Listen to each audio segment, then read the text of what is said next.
Welcome to Wine and Wisdom for this week, Parshat Korach. The title of this evening's class is The Universe Begins with One Person, you. And we are going to talk about navigating the great universalism versus particularism debate. Before we get started on that debate, we're going to try and dive into the Parsha. As many of you know, because we attend this class all the time, we're not really going to cover the whole Parsha.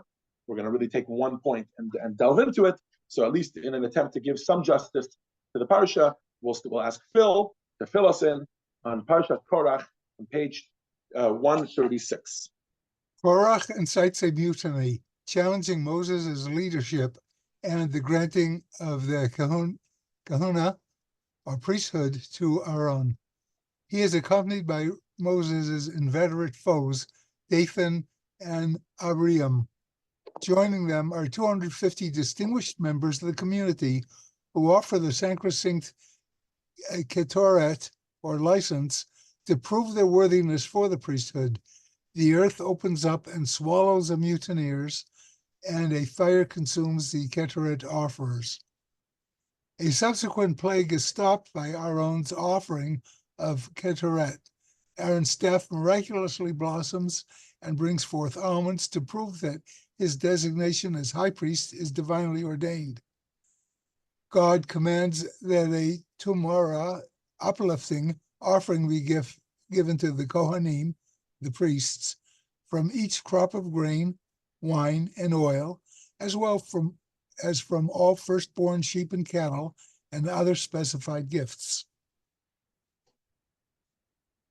Okay, thank you, Phil. The early history of civilization is dominated by what many would call particularism. Is anybody familiar with what I'm talking about when I say particularism? This means people gathered in groups. They identified themselves by one thing or another, whether it was the color of their skin, or their locale, or their area, or their religion as civilization progressed. In other words, they gathered into tribes, and they maybe started to develop a loyalty towards each other. And I think the benefits of this maybe were obvious because, like, you had a group, this was your group, they had your back, it wasn't just every man on his own, but you were a team. But I think the drawbacks are also quite obvious. I think that this is what led us very, very often towards violence and war. You had intertribal wars, and then as time evolved and civilizations grew, you had civilizational wars, right, or national wars. And so the benefits and the drawbacks of particularism quickly became outweighed by the benefits of universalism. And this is what has begun to happen in the last few centuries. Pay attention. Human equality obviously has begun to take a hold, and this has become like the holy grail, if you will, for religion, right? Human equality, and the purpose of it all is that we're trying to get to somewhere where everyone is equal, everyone is the same, right? Now this has had its ups and downs. There's been many attempts in it. There's been things like socialism and communism, right? And even things like globalism, and they began to take hold. Does anybody want to talk about what are the drawbacks to that? What are the drawbacks to figuring out a way for everybody to be equal? Well, before we get to the no such thing, usually, even if you can get everybody to be equal, somebody has to be in a position of leadership and in a position of power. And very often, those people abuse that position of power. In other words, it becomes, maybe this is what you're referring to, it becomes everybody's equal, but there are some people that are more equal than others, right? In other words, everybody's equal on the bottom, and then those in power are very, very equal at the top, right? Or maybe are very, very powerful at the top. Well, this is very relevant today. I think it's a very, very big, I think it's a very big discussion today. I think that one of the big issues with this conversation, and that's really one of the things that I'd like to talk about today, is that often this conversation is binary. In other words, people ask a question like, which one is better? Is particularism better, or is universalism better? In other words, is it better for everybody to be equal, with the drawbacks that comes with, or is it better for everybody to be individualized and have their own identity, etc.? And that it's not a matter of equality. I don't think that's a whole different subject. I think that universalism and particularism, it can lead, either one can lead to inequality, or I don't think one leads to. Well, I think that particularism argues that we shouldn't try to all be equal. We are all different, and we should embrace our differences, and we should be different for who we are, and we should be in tune with our identity. I think that's what particularism argues. And universalism says the opposite. Yes, you do have your differences, but you should choose to ignore those differences and be the same as them. We have to find a way for us all to be the same. Well, I think there's drawbacks for both of them. I guess my question is,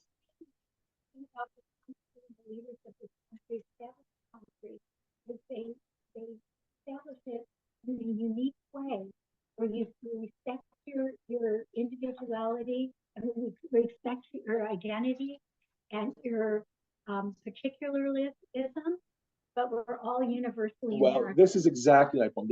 And it was not lost on me that today's July 3rd, tomorrow will be July 4th, Independence Day. And America, I would argue, is the best experiment so far in trying to synthesize particularism and universalism.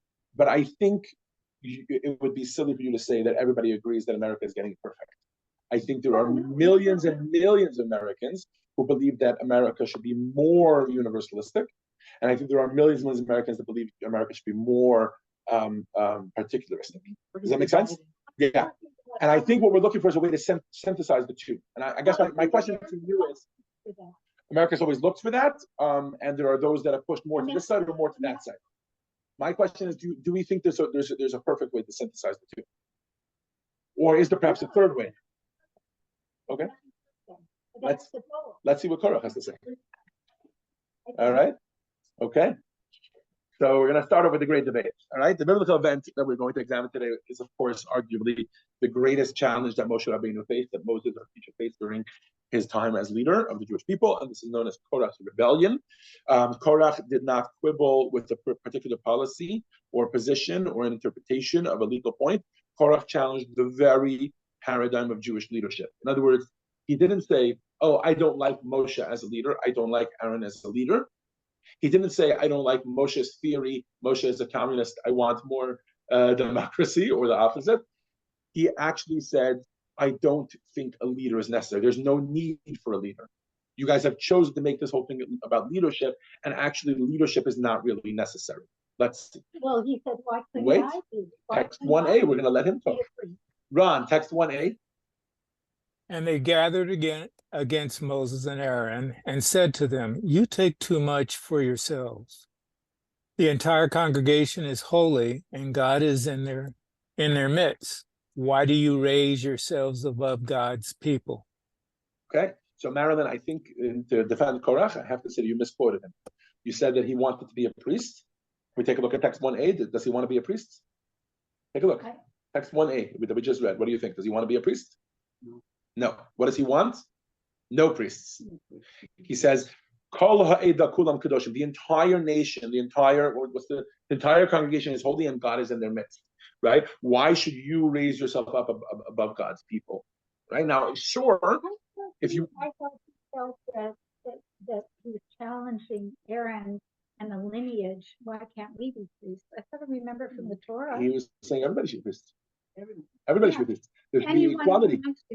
Equality. There's a certain universalism he's looking for. Yeah, as we're going to get into it. So at first blush, Moshe Rabbeinu's response doesn't seem to counter Korach's argument. He doesn't really seem to get. He's not even really going to defend himself. He just says, "Look, it wasn't my decision. God's the one. God appointed me. Take it up with him, and that's it." Let's see in Moshe's words. Marilyn, text 1b. Moses spoke to Korach and company. In the morning, God will make known who belongs to him and who is holy, and he will draw that person, the one who he will choose, near to him. This is what you must do. Korach and company, take up pans. Tomorrow, place fire into the pans and incense atop the fire before God. And the person that God will choose will be holy, the Holy One. You took too much upon yourselves, children of Levi. He's referring to Korach. And the next morning, he was from the Levite tribe. The next morning, the duel was on. Korach and his company took up their incense pans, and flames leaped from the pans and scorched them to death. And the ringleaders, Korach and his closest supporters, who I think Phil mentioned, Dasan and Abiram, died an even more gruesome death, which is, very good, the earth miraculously opened beneath their feet and swallowed them alive. It then closed above their heads, leaving no trace of their existence. Now, this is a story. That's the story of this week's Parshat. And here's the question. We started mentioning it between the lines. But if Korach's claim was everyone is holy, why do you appoint yourselves as leaders? Moshe's response saying God did this isn't really answering the question. It's kind of avoiding the question almost. He's saying, look, it's not my business, it's God. But nobody ever gave Korach an answer. Not Moshe Rabbeinu, not God himself. There was no answer ever given. And my question is not even so much what the answer to Korach is. I think that is the answer. What's the answer? Swallowing them up whole. No, I think the answer to Korach is that God is, it's like, why keep kosher? Because God says so. Sure. Why am I Moses? Why is he? Sure, but when you ask a rabbi, let's say me, for example, we'll just throw a random rabbi out there. And you ask him, why do we do this particular mitzvah or that particular mitzvah? And he says, because God commanded. So is that a good enough answer for you? Do you leave that alone? No, usually you say, okay, I get it. So we should do it with blind obedience, but then you want to understand why. Right? I think we discussed this last week. That there has to. Do you remember? 1 second. Yes. Do you remember last week's class? It was all about the balance between blind obedience and actually getting on board and being passionate and understanding your Judaism, right? Oh, yeah. So the answer can't just be to Korach, well, that's what God said. There's got to be more to it than that.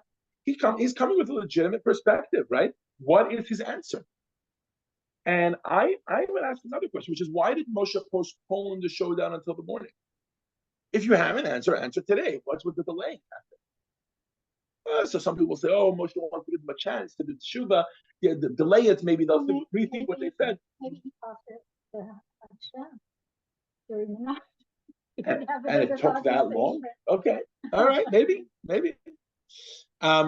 What's the plan? I guess my question is, look, we see what happened in the end, what the plan is. The plan was the Moshe Rabbeinu, well, not Moshe Rabbeinu, but like the earth swallowed, the fire came out and burned them, and the earth opened up and swallowed them, right? The real question is, why couldn't you do that by night? Does that particular miracle not think it doesn't happen at night? Well, Hashem could do miracles whenever he wants. To be there. Oh, interesting. Okay. Well, actually, as it so happens, when they came the first time, there was quite a big crowd already. 250. Well, 250 was just a rebellion. You forget about all the other people that were watching. Yes, lots of they weren't part of the rebellion. They were watching to see what happened. There's time off. Okay. A little bit of time to Before do you teshuva, to do yeah, things that's what I said. to Maybe. But Rashi has a different perspective. Rashi quotes the Medrash, which is text 2. And Letitia is going to read it for us, please. We're actually, you're going to see this to answer both these questions in one shot. Rashi says that by saying wait till the morning, Moshe Rabbeinu is actually answering. Right? What does the Medrash say? Text 2.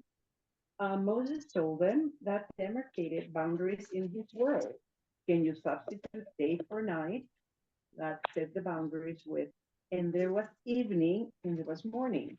And God distinguished between the light and the darkness for the orderly functioning of the world. As God separated the light from the dark, so did he distinguish the Jews from other nations, as the verse states. I will distinguish you from the nations. You belong to me. Similarly, God distinguished Aaron from all other Jews, as the verse states. He distinguished Aaron to consecrate him holy, and God said, behold, they are a single people with a common language. And this is what they have come. Oh, no, I'm sorry. Where you go? Yeah, you went to the page. Okay. Consecrate holy of holies, as you can undo the distinction between day and night. So can't you undo this distinction? This is why Moses told them. In the morning, God will make known. Boker v'yoda Hashem. Moshe Rabbeinu tells them, in the morning, it will be known to you. Right? Now, in a simple translation, you say, okay, he's telling them, wait till the morning. But actually, what he's telling them is, the morning itself will let you know. God has actually separations in his world. If this is not a clear argument for particularism, I don't know what would be. He says to him, just like you cannot separate, you cannot universalize day and night. You can't say, I don't like that there's morning and that there's night. I don't like that there's male and that there's female. I don't like that there's this and that there's that. There's Jewish people and non-Jewish people, etc.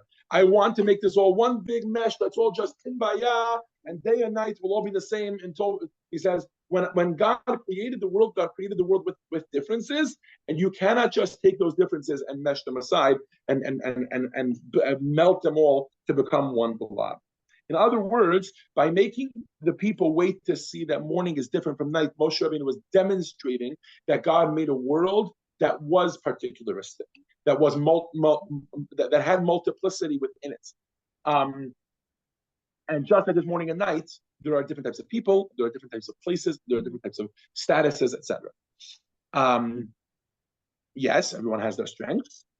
Moses is not saying that not everyone is valuable. Everyone is valuable. But there are some people that are supposed to be leaders. There are some people that are not supposed to be leaders, just like some parts of the day are supposed to be morning, some are supposed to be night, they're supposed to be leaders and not leaders. So it looks like we almost have the answer to our question, right? God seems to be against universalism. It's all about particulars. It's all about each person with their strength, and there's no equality, and there's nothing about being part of all. Why are you saying no? Because it doesn't sound like Judaism, right? Yeah, no, Judaism is about distinction. When you do the Havdalah, you actually state that There's a distinction between holy and unholy, Shabbos and the days of the week. Very good, yes. But are you comfortable saying that Judaism doesn't take an approach of universalism at all? Yes, it does. It does take one, right? That's why we were punished with the destruction of the temple. Boom, I love it. So, right? Yeah, the only thing I don't like about what you're saying is that you have to go all the way to the Talmud to get it. It's in the Torah itself. Take a look at text 3a, Michelle. Yeah, I went to the Talmud. You said you jumped further ahead. Michelle is going to read us directly from the Torah. You're going to see it. Text 3a. All of you are standing today before your God, the leaders of your tribes, your elders, and your officers, every Jewish person. This is from Deuteronomy, from Devarim. Moshe Rabbeinu was talking to the Jewish people, and he says to them, "You're all standing before God, all of you together." And he even mentions the details. And what is the Medrash say? What does he mean by that? Finish off, Michelle. Text 3b. Even though I appointed leaders, elders, and officers over you, you are all equal in my eyes. As the verse says, every Jewish person. So clearly it's oversimplistic to just say Judaism is all about the individual, and it's all about particularism, it's all about each person with their strengths, etc. I mean, obviously that's one part of Judaism, but there also seems to be a part of Judaism that's all about equality and universalism. And I don't care what type of strengths you bring to the table, you're part of a whole. Can anybody think of some other examples of places in Judaism that we see that? Because you should be able to bring up multiple. We just quoted one, but there's other ones.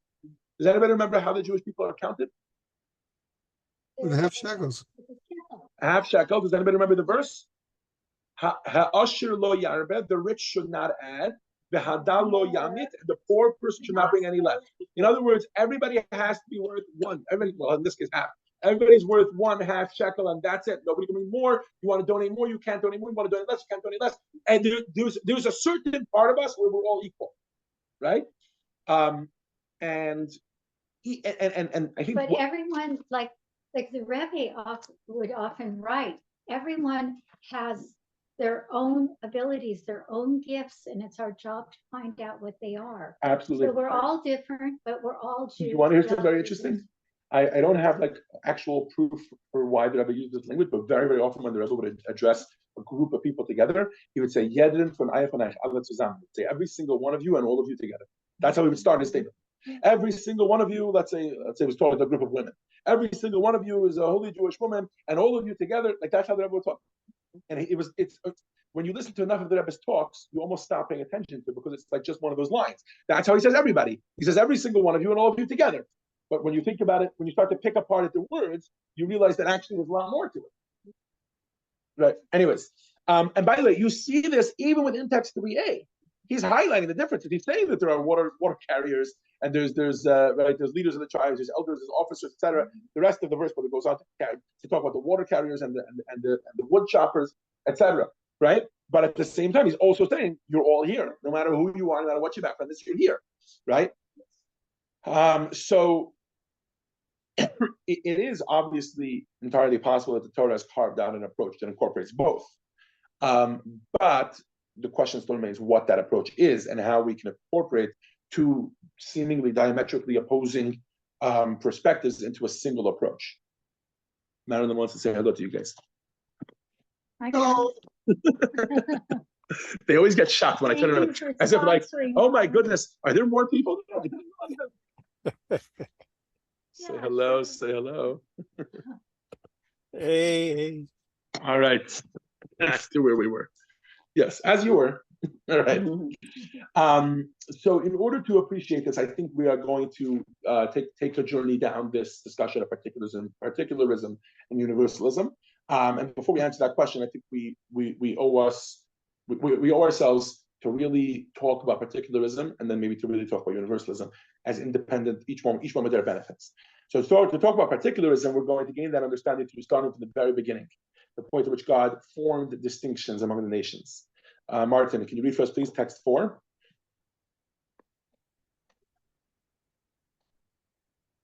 So what Martin is about to read is actually from Shirat Hazinu, from a song that Moses sings in Deuteronomy, but he's reminiscing about a particular episode.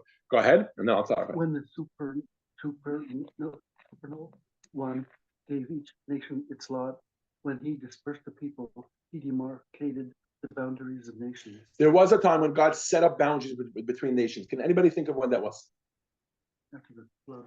Very good. With the story of the Tower of Babel. Remember this, right? Very good. Thank you very much, Martin. Well done. I wouldn't have been happy about Tower of Babel, people coming up to visit. Yeah, correct. I don't want to get into the details of that story. There's different commentaries. Some say that they were trying to wage war against God. Some say that they were trying to support the heavens because they thought that there would be another flood. I don't want to get too much into those details. But here's what happens. We'll read it in the words of the Torah. Text 5a. Phil, 5a.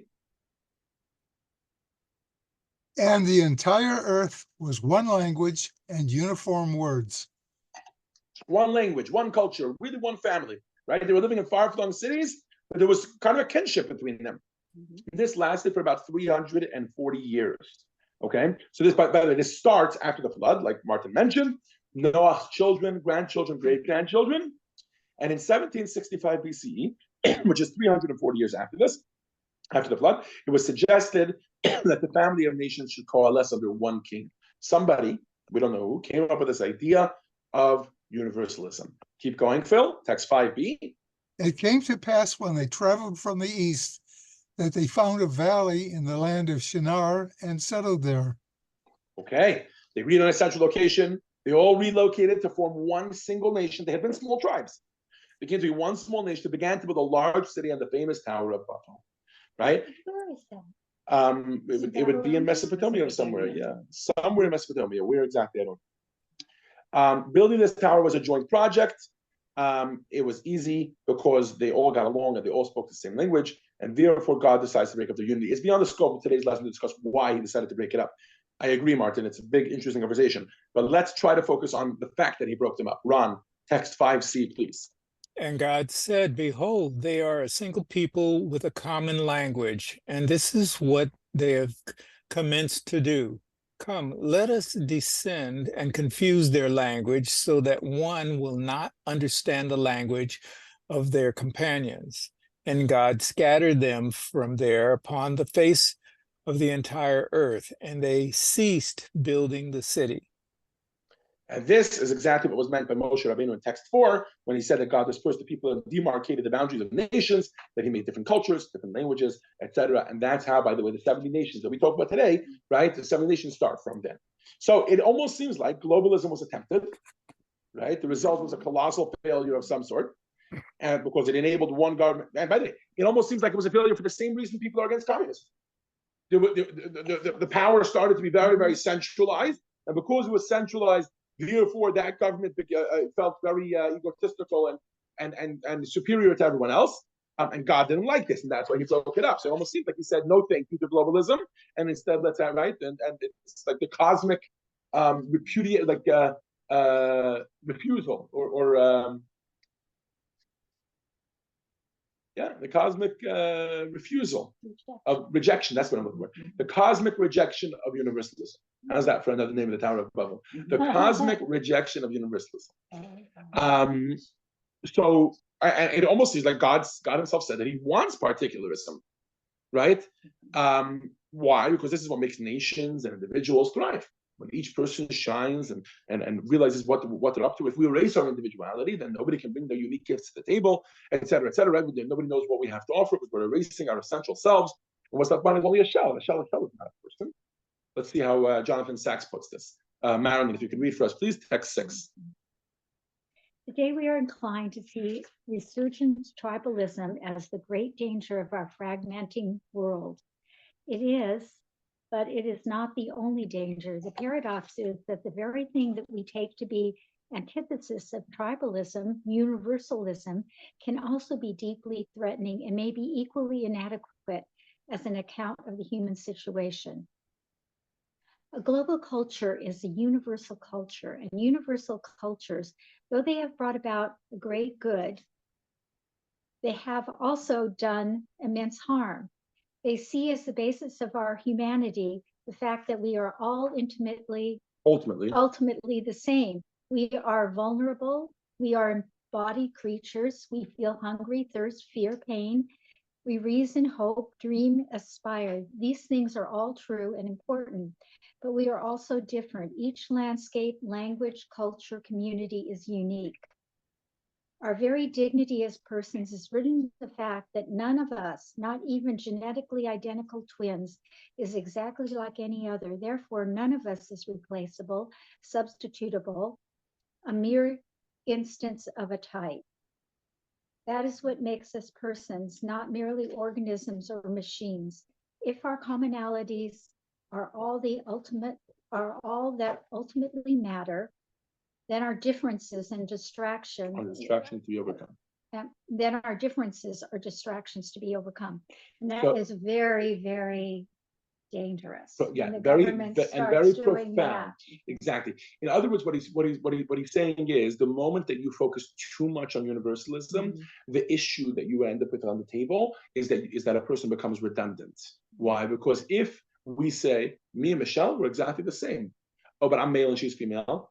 Let's figure out how to distract ourselves from that. Let's figure out how to ignore that, right? Let's focus, which sounds like a good thing actually. It's not a bad thing for Michelle and I to focus on what makes us the same. And we're both human, we're both vulnerable, we both have fears, we both are hungry, all that sort of thing, right? But if you start to say that those are the only valuable things, and anything else is actually things to be ignored and distractions, etc., and let's focus on how we're all the same also means we start to be redundant. And one of the most beautiful things that Hashem did in this world is that actually nobody actually is redundant. I love his example of even identical twins are not redundant. We know this. You can look at the twins, the Hanukkah twins, or any other twins, and you can see that each one of them brings their own thing to the table. This one is better at this one is better at that.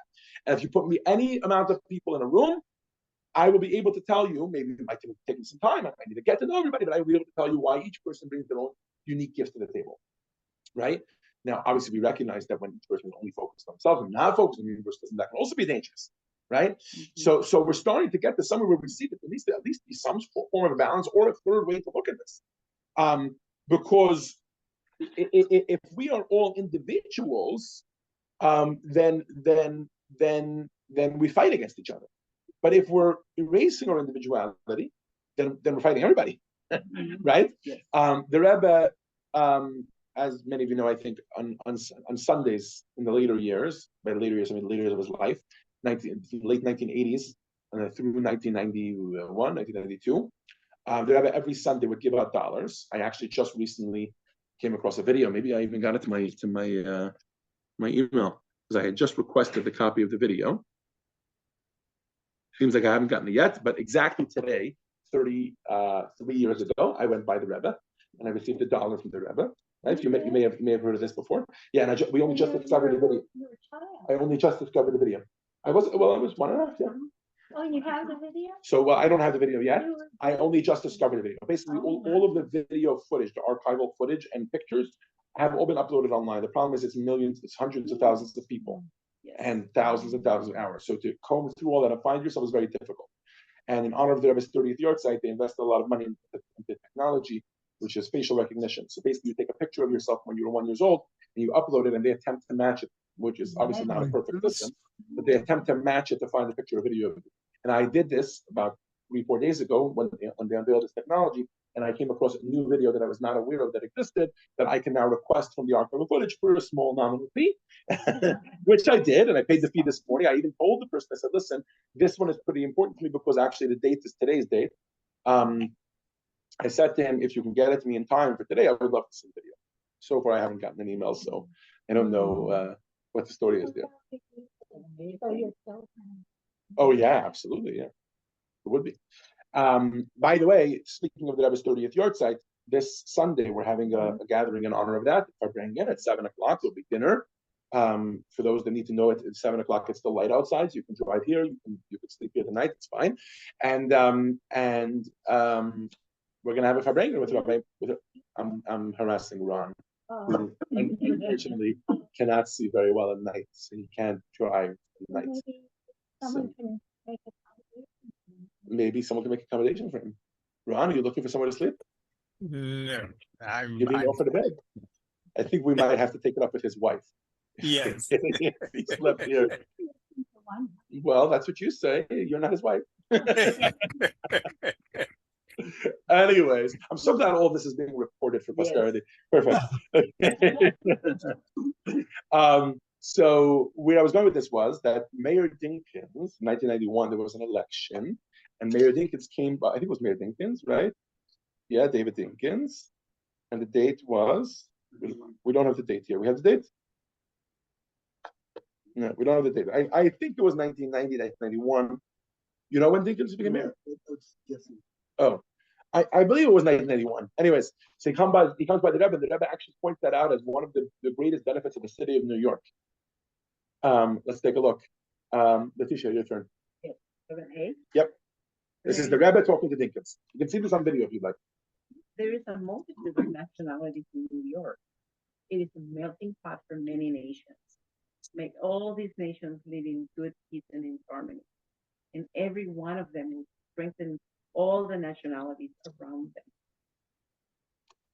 In other words, there's a multitude of nationalities, but it's also a melting pot for those nations, right? So they should be their separate nationalities, but they should also be able to live in harmony. The Rebbe maintained that the Torah's approach to coexistence and integration is not to flatten the difference, is not to say everybody's equal and everybody's the same. Because the collective becomes stronger when there's a kaleidoscope of different personalities and different, cultures and identities that come together. Let's go back to Rabbi Sachs. Text 7b is from the same book, but it's a book I highly recommend. The Dignity of Difference. It's a beautiful book. Michelle, this time it's your turn to read.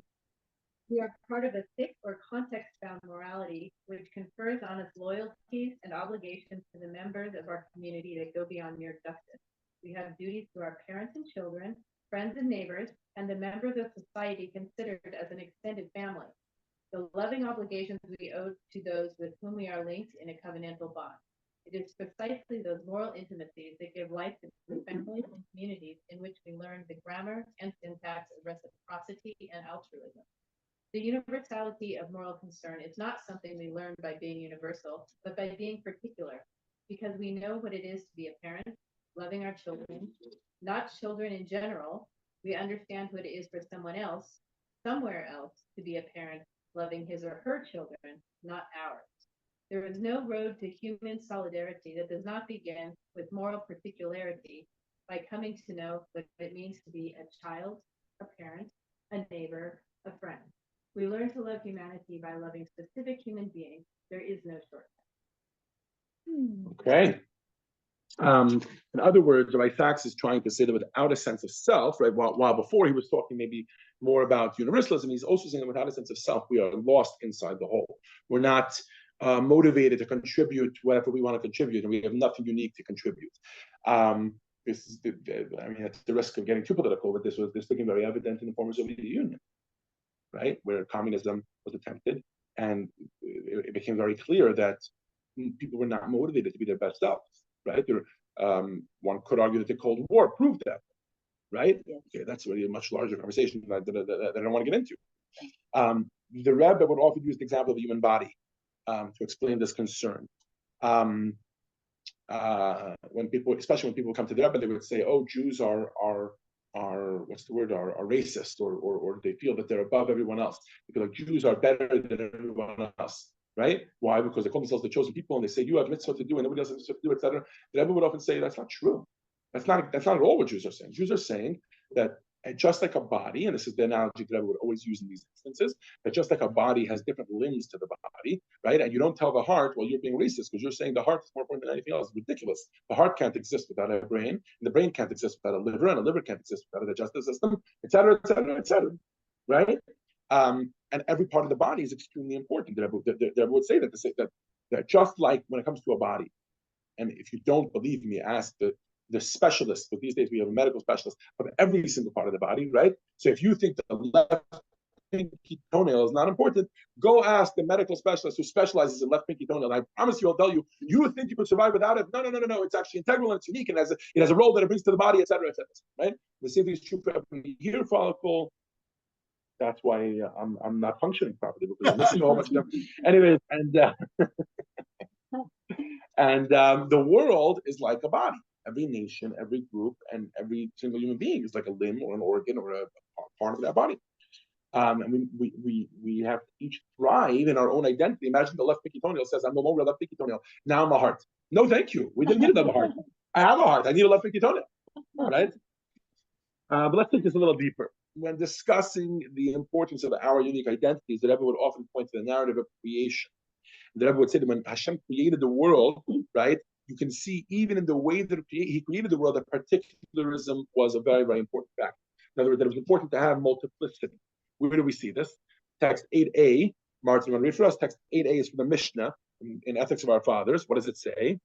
God created the world with 10 utterances, although he could have created it with a single utterance. Yes, I don't know why they chose to quote so little. I'm going to quote a little more, if that's okay. It says, why did God create the world with 10 utterances, when really, obviously, God is all-powerful? He could have created it with one utterance. He could have said, let there be a world, and the world would have been. Why did he say, let there be light, let there be grass, and there's only 10. It's not like he said, let there be hundreds of millions or trillions of times for every single organism that there is in this world. No, he only said it 10 times, right? So, okay, no problem. So the Mishnah tells us, by the way, this was before time was created, so I'm not sure it would have taken that much time. But the Mishnah explains that the reason why he created it with 10 utterances was because he wanted that there should be multiplicity within the world. In other words, where the Mishnah describes it is he wanted that when someone sins, they should be held accountable for destroying a world that is multiple, that is diverse. And when someone merits, in other words, when someone does a mitzvah, right? That's when somebody destroys the world. When someone does a mitzvah and they're sustaining the world, what happens? He wanted to get merit for the fact they sustain a world that is made up of many, many, many, many pieces. Right? Does that make sense? In fact, there are actually many, many more than 10. Let's take a look at this reading. Those 10 are only the master 10. Martin, you want to get 10 out of 10 utterances, right? The number says, let there be stone. The word stone does not appear in the 10 utterances that are recorded in the Torah. Nevertheless, the letters of these utterances form permutations and substitutions until the word stone is formed. This word constitutes the vilifying force of the stone. Going. The same is true. The same is true of all created things. The names by which they are called in the Hebrew tongue are comprised of letters that evolved from the 10 utterances. They descended to various stages by way of the substitution and transpositions until they evolved into a single life force that is channeled into that creation to animate it. In other words, although the Torah doesn't name every single species, like Marilyn said, maybe because it would take too much time, but we are each represented in the. What? No, I understand. I understand you were joking, but so even though it's not there, we actually are all found in that narrative. Somewhere there's the word Marilyn in the 10 utterances, or not the word Marilyn, but the energy that creates Marilyn, and the energy that creates my phone, that creates wine, etc., etc. In other words, there's a godly spark that constitutes the unique life force for this particular thing, and that's what makes every single one of us unique. With each one of us has a unique godly energy. The question is, why did God work so hard to do that? Right? So the Rebbe would explain that that's because it's not just the unique energy that we have, there's actually a unique mission that we have in this world, a unique contribution that we can make to the world. And in order to fulfill our unique role, we have to have a particular unique branding, a particular unique energy that we're going to use in order to do that. When we don't develop our unique abilities and fulfill our uniquely assigned task, then what's happening is we're disturbing God's plan. Let's see how the Rebbe says it. Text 9. Phil, your turn. Text 9. God's creation is complete and purposeful when we each use our unique strengths to fulfill the purpose for which we were created. When we fail to fulfill the task for which we were designed and instead fulfill a task that was assigned to another, we disturb the order of creation. Okay. In other words, if you're saying to yourself, I don't want to be different than someone else. I want to be universalistic. I want to be just another American, just another human being, just living my life, and I don't want to have a unique identity. It's not appropriate, and not only is it not appropriate, it actually would be forbidden. It would be considered squandering your ability. Come again? Yeah, that's totally something just. That resonates to you. That resonates with you. Okay. All right. And the same holds true when we fail to develop our unique skills or our divinely given identity and personality, etc. This is why the Torah begins with the story of humanity, right? In other words, it starts the story of humanity as a whole, but then it proceeds to tell the story only of a particular nation, the Jewish people. Ron is going to read for us all about it, text 10. The Hebrew Bible starts by telling a story about humanity as a whole. Its first 11 chapters are about Adam and Eve, Cain and Abel, Noah and the flood, Babel and its tower, archetypes of humanity as a whole. But by any conventional standard, the order of these stories is precisely wrong. They begin with universal humanity and only then proceed to the particular. One man, Abraham, one woman, Sarah, and one people, their descendants. By reversing the normal order and charting instead a journey from the universal to the particular, the Bible represents the great anti-Platonic narrative in Western civilization. Against Plato and his followers, the Bible argues that universalism is the first, not the last, phase in the growth of the moral imagination. We can now... Oh, sorry, go ahead. We can now state what Judaism represents in the history of Western thought. The story of the covenant people begins with two journeys, Abraham and Sarah's from Mesopotamia, and Moses and the Israelites from Egypt. Mesopotamia in the days of Abraham and Egypt in the age of Moses were the supreme economic and political powers of their time. Judaism has historically been a living alternative to empires because imperialism and its latter-day successors, totalitarianism and fundamentalism, are attempts to impose a single regime on a plural world, to reduce men to man, cultures to a single culture, and to eliminate diversity in the name of a single socio-political order. So we've now spent some time beefing up particularism, right? Trying to appreciate why the Torah is so pro-particularism. It's so important. If not, you're throwing out a person's personal talents and their unique abilities and their mission and their divine oriented self and their identity, all the words we use, right? It seems clear that the conclusion that we reach after examining Moshe Rabbeinu's response is that God is anti-universalism.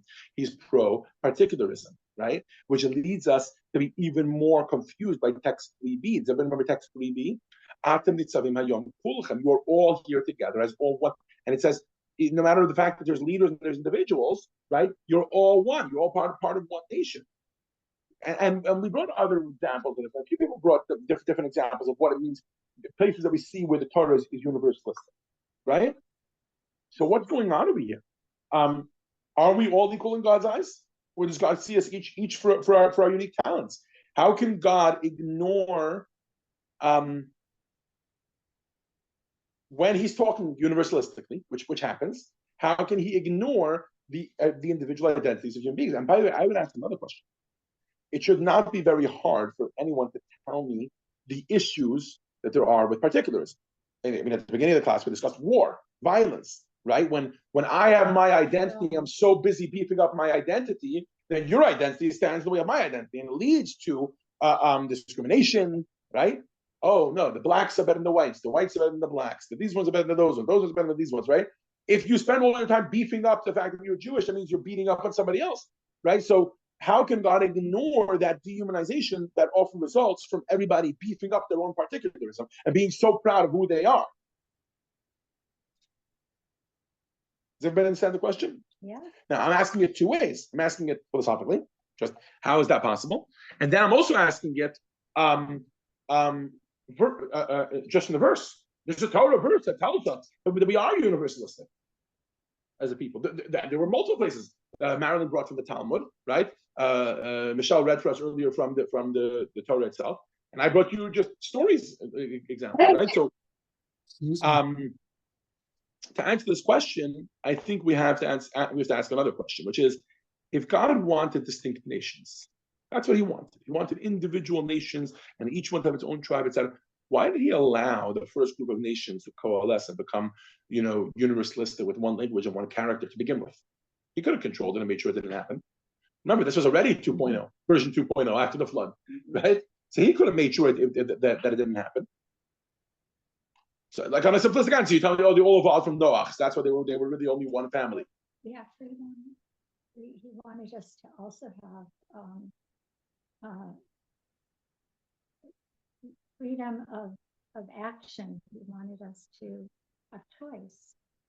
He wanted to see what we were doing. Well, He was comfortable with breaking it up the moment it became one group of people. So why did He let it evolve incorrectly to begin with?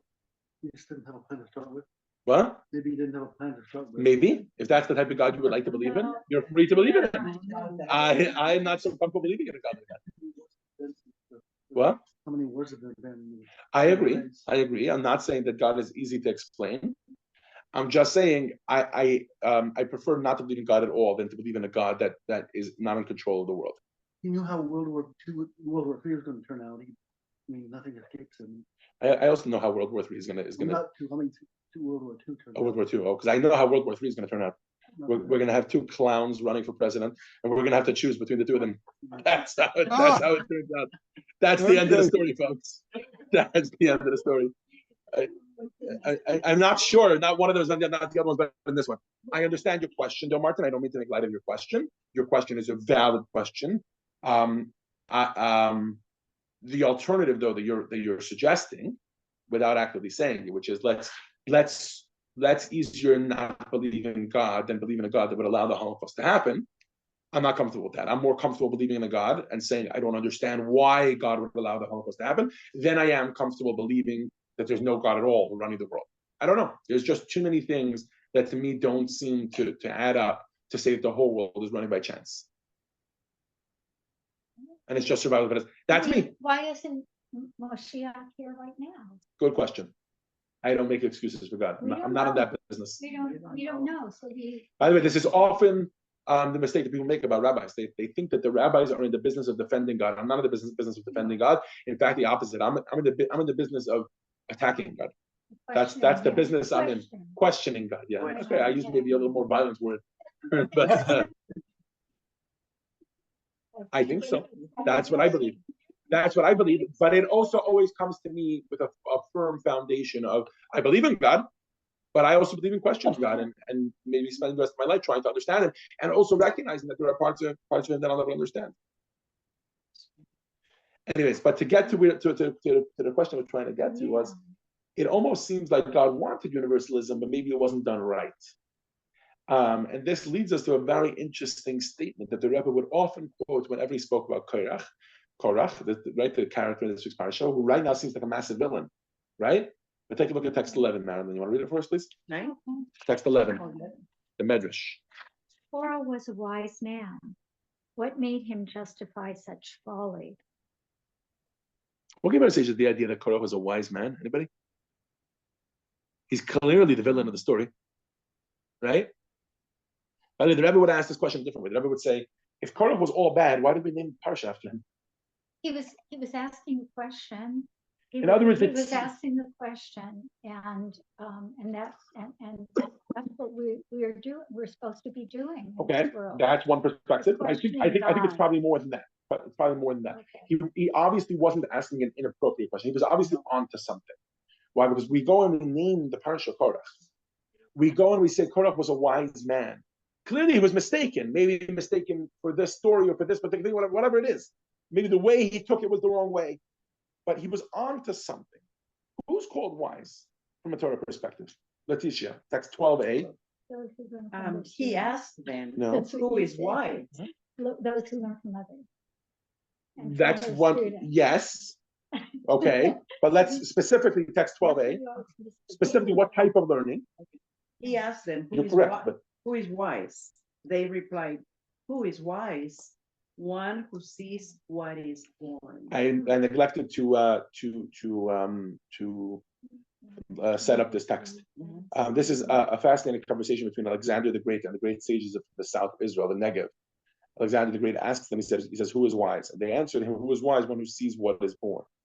The conventional understanding means basically anyone who sees the consequences of their actions. They don't say, oh, I insulted that person and now I got punched in the face. Surprise, I can't believe he punched me. No, they say to themselves, not a good idea to insult somebody at a bar while everybody's intoxicated and that guy is bigger than you, right? Not a smart idea. They see the consequences of their action. They see where it's going to lead. A smart person doesn't open up his mouth, but he doesn't eat, right?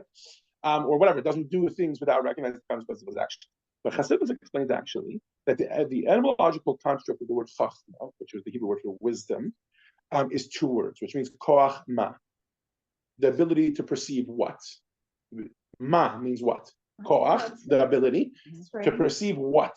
What does that mean? The ability to know that we indeed exist, but partnered, coupled together with the humility to acknowledge that ultimately we don't really know what we are or what anything is really.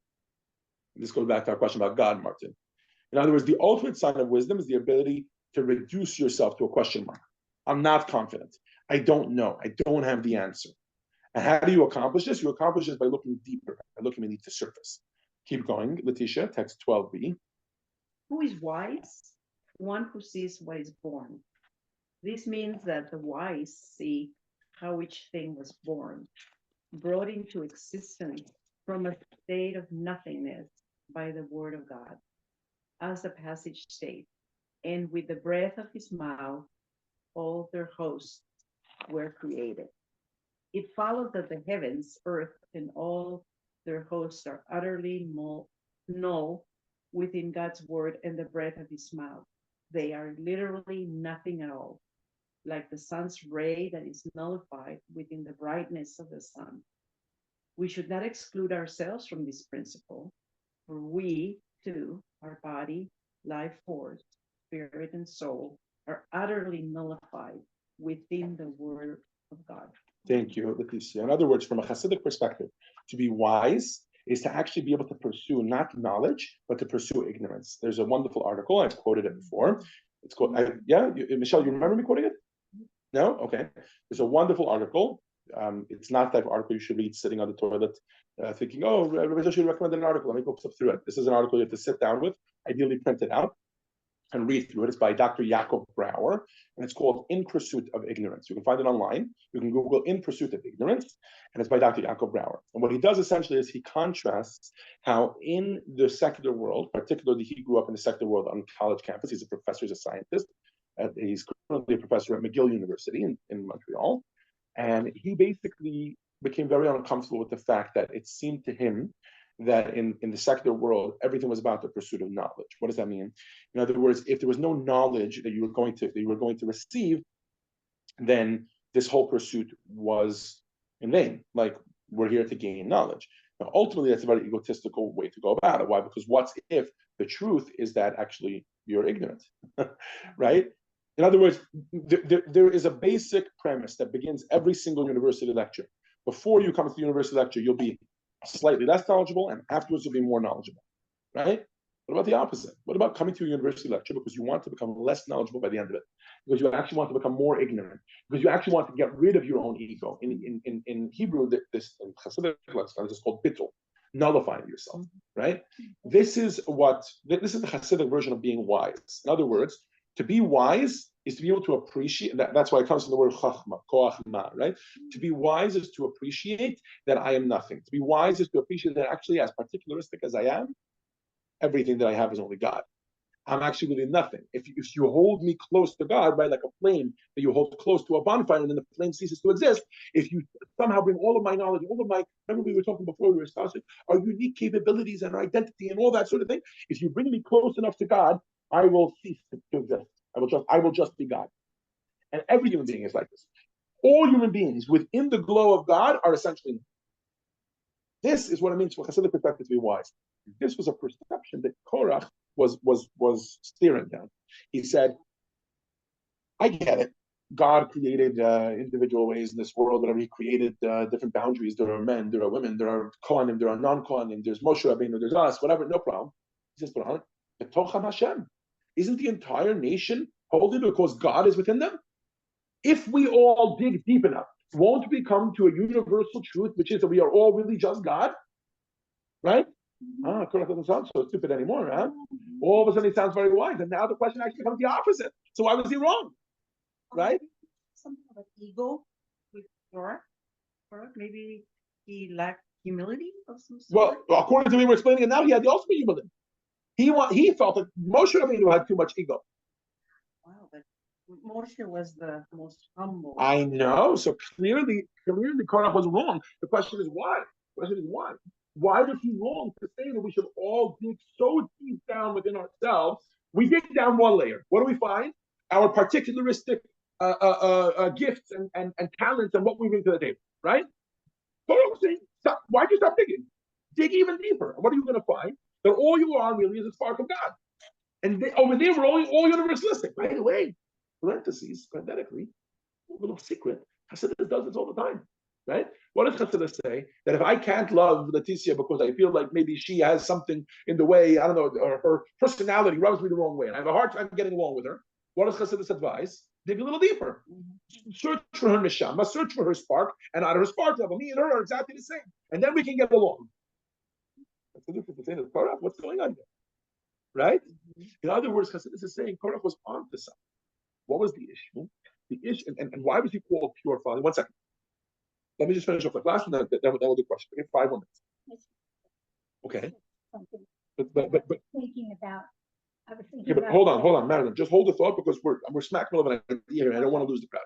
Okay. So the answer is, and this answer, by the way, is the whole key to understanding Korach. The answer is that despite our inherent oneness, that same one God who made us all one also created humanity as a diverse multiplicity. In other words, the universalism which Korach is looking for, which is actually a real truth, was inappropriate at the time that Korach was bringing it up. In other words, the world began with equality. Think about it, by the way. When God created the world, you know that human beings were the only ones that were created as one individual. Every other being was created as a pair. There's a human giraffe, there's a male giraffe and a female giraffe. They're created separately, and then they found each other and they made it, et cetera, right? The human being is the only one. Trust me, God knew there was going to be a man and a woman eventually, right? But He created man and woman within one. Okay, there's different midrashim about exactly how that worked. Maybe there was a male face on one side and a female face on the other side, or exactly how it worked. I don't know. But there was male and female in one, and then He separated them. Why did He create them as one? Because the world did start with a certain universalism. It did start with a certain equality of like we're all the same. But then God wanted multiplicity. Yeah, and He doesn't want bittul. He doesn't want us to be in a state of bittul. He wants us to. The answer is that He wants bittul, but He wants bittul at the time of Mashiach. In other words, this truth that we all have within us, which is that we're all really the same, is not something we're ready for now. We can have a hybrid of it. We should try to practice it, but we're not in that world yet. When Mashiach comes, all ego will be eradicated. And as a result, all that will be left is that bittul of just we're all one together with God. But we weren't holding there yet. Let's see this in the Rebbe's words. Text 13, Michelle, if you can read for us, please. Korach saw the state of peace and inherent unity that we enjoy at our point of origin within God, where there are no differences, only pure oneness. The inherent divine oneness will be manifest in the peace and unity that the world will enjoy at in the era of Messiah. As a verse states, with respect to that era, one will no longer teach the other, for all will know me. However, to assume that this state of oneness can be our norm today is foolish, because genuine absolute oneness can only exist in our divine point of origin and in the era of Messiah. In the current era, when we must function as servants of God, here in the lower sphere, Korah's suggestion would not result in unity and peace. On the contrary, it would result in divisiveness, the opposite of peace. In other words, Korach's wise idea, which we discussed is very wise, is very perceptive of him. But Korach's wise idea actually was, I heard one rabbi say, Korach was a time traveler. Either he was behind his time because he went back to the beginning of the creation of the world, or he was ahead of his time because he went forward to Mashiach. But right now, in the current age, God's choice is for us to each serve him with our unique set of skills. That's what he wants from us. And he created us that way on purpose. So what is Moses' answer to Korach? He doesn't tell him, oh, let me talk up. He says, let me talk up particularism. He says, I'm not going to bash the fact. I'm not going to tell you you're wrong, that the entire nation is holy. No, the entire nation is holy. And really, on a true level, the way we were created, even the goal we were striving for with Mashiach is to reveal that inherent holiness, that inherent godliness that inside of us, and that would be that, right? I'm not going to contradict that. What does he say? He says, "Boker v'yoda Hashem." He says, "You're just behind or ahead of your time."